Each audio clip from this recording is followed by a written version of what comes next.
उज्जैन के महाकालेश्वर मंदिर की कथा बहुत ही प्राचीन, रहस्यमयी और भक्तिभाव से भरी हुई है। बहुत प्राचीन समय की बात है।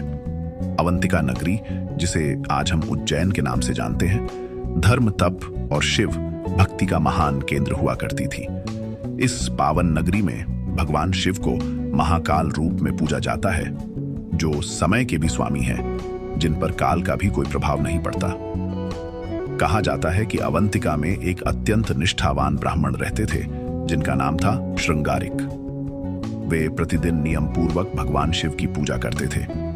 उनके साथ नगर के कुछ बालक भी शिव भक्ति में लीन रहते थे और भोलेनाथ का नाम जपते रहते थे।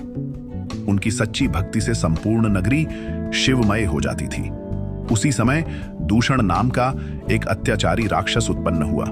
उसे ब्रह्मा जी से यह वरदान मिला था कि वह केवल अवंतिका नगरी में ही अजेय रहेगा। वरदान के घमंड में आकर दूषण ने उज्जैन में आतंक मचा दिया। वह शिव भक्तों को सताने लगा, यज्ञों को नष्ट करने लगा और साधु संतों पर अत्याचार करने लगा।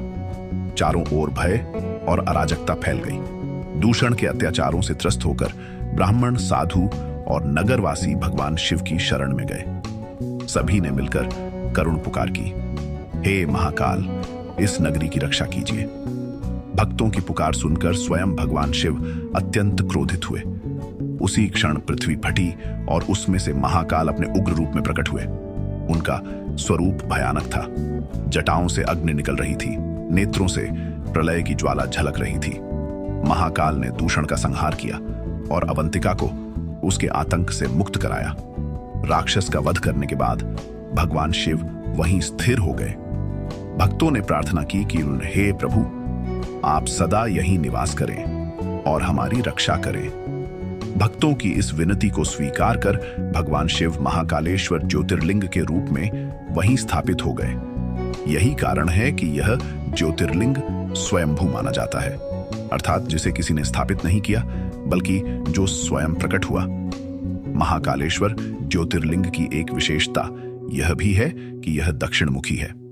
मान्यता है कि दक्षिण दिशा मृत्यु की दिशा मानी जाती है और महाकाल स्वयं मृत्यु के स्वामी हैं। जो भक्त सच्चे मन से महाकाल के दर्शन करता है, उसे अकाल मृत्यु का भय नहीं रहता।